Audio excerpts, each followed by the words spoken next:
So arrays are kind of like lists of items, or sort of boxes that have stuff inside of them. Strings are actually almost arrays. So we defined name earlier. So name is the string of my name, but you can get at different pieces inside of this object by using this notation. You can see I'm using square brackets, and I'm putting the number 0. And that returns the first item inside of this string. So that's basically how arrays work as well. So you can define an array of items like this, numbers equals 1, 2, 3. Right, so now if I use console.dir, right, I get the information that tells me, okay, numbers is an array, there's 3 things inside of it. The thing at position 0, which is always the first position, something to keep in mind, it never starts at 1, it always starts at 0, is the number 1, at 1 is the number 2, at 2 is the number 3. And the length of numbers is 3, since there's 3 things inside of it. But they don't always have to be numbers, so you can say, what's inside of my fridge?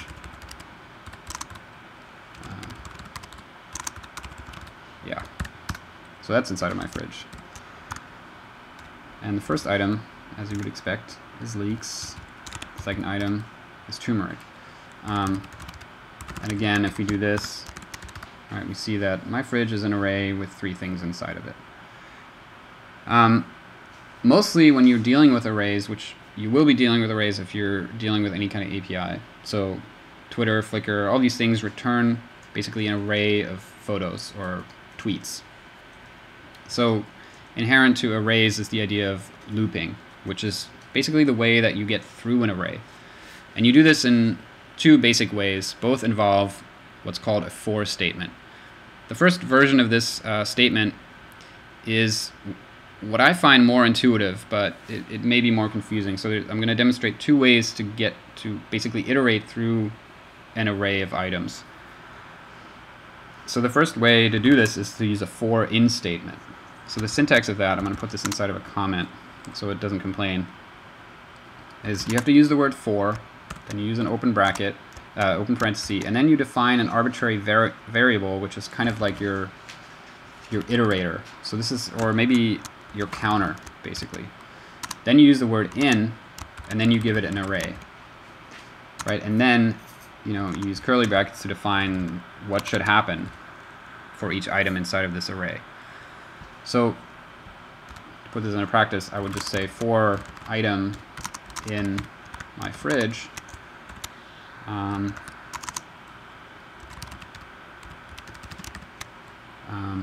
let's just use the item number. So this may not do what you think it might do, right? So I'm saying for every item inside of my fridge, write down item. Now item is defined on the fly as a numeric variable, so a number that starts at 0, and every time it goes through the loop is incremented by 1, right?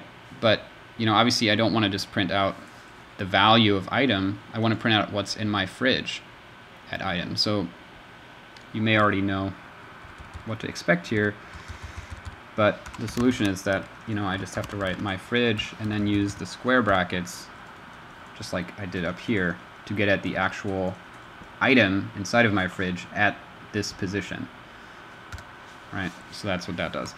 Now, if the for in loop is confusing for you, another way to do this is to do kind of an official for loop. Syntax for that is similar, but it's a little more verbose. But it's also a little more precise. So if you need to go through items and you're not sure that for in is going to work for you, this type of loop will definitely do the job.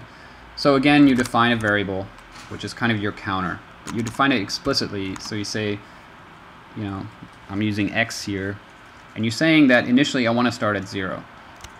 The power of this is that if you have an array of items and you know that the first bunch of items aren't worth looking into, you can start this at something else, right? I'm not going to start at 5 because there's only 3 items in here. If I started at 5, I would not get to anything. And you define, basically inside of this loop, there's 3 kinds of things you have to tell the loop. The first one is the kind of counter you want to use, and these things are separated by the semicolon. The next thing is you have to define the condition of when the loop is supposed to stop. So in the for in loop, it just intuitively knows that I'm going to go through everything inside of my fridge and stop when there's nothing else left. In here, you have to define explicitly when should I stop. So in this case, we want to stop when x is no longer smaller than my fridge.length. And as you see, length is 3. So once x is equal to 3 or bigger, we no longer need to loop through anything because we've reached the end of this array. And the last thing you have to define is what you want to do at each iteration. In this case, we're going to do the same thing as here. We're going to just increment x. And the way you do that is you do 2 pluses. 2 pluses just means take the value of x and add 1 to it. Obviously, you can also do x equals x plus 4, right? If you want to go through every, fifth item in the array. But generally, you're looping through everything, so you're doing this. And then, just like before, oops, I guess I should remove the comment. You're printing out something, or you're doing something in the inside of the loop. So in this case, we're going to write out x is, right? Because we want to just make sure we know what x, the value of x is. And then we also want to know what's inside of fridge at position x. All right, so there you go. So x starts at 0, just like before, and the position there is leaks. It starts at 1, right? So it's incremented by 1, and then it checks 1 is still, less than 3. So it prints out turmeric, then x is 2, prints out beer, and then it goes around again, and now x is 3, and x is no longer smaller than 3. Because x is now equal to 3. So it stops and doesn't go through that last, doesn't print out anything in the last time it goes around the loop. So those are the 2 basic ways to iterate through lists of items, which, as I mentioned, is going to be what you're going to be doing if you're dealing with any kind of APIs or, lots of data at once. Arrays are cool because they also have different kinds of properties. So remember how when I type dot, it gets you at all this kind of stuff inside of these objects. So my fridge, also has all kinds of basically methods on it. So you can add items. I'll cover this in a more advanced video, but for example, if I use reverse, right now it's going to reverse the items inside of the array. If you use the method pop, what pop does is it removes the last item in the array permanently, right? So it not only returns it, but also my fridge now no longer has leaks in it because I've basically popped it out. And the inverse to pop is push. So you can do my fridge push, and you can add something new like, I don't know, water. Now, what push returns is not the item itself, because pop, not unlike pop. Pop returns the item you've just popped off. Push just returns the number of items that are now in the array. So if I look at this, right, so now I've added water. This is basically how you use arrays if that just contain, numbers of items. And as you can see, arrays have methods, but arrays can also have properties because, and this is true for basically any data type within JavaScript. So if I do my fridge, and I'm only doing this to show you basically how objects work, which is what I'm going to be covering right now, is if you set a property on my fridge, like, door, right?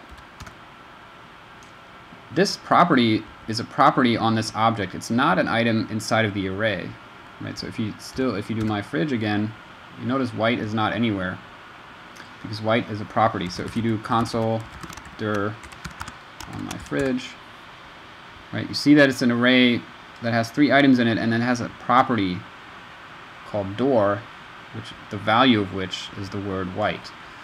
So that is basically objects. So objects are kind of like arrays, but they have more functionality.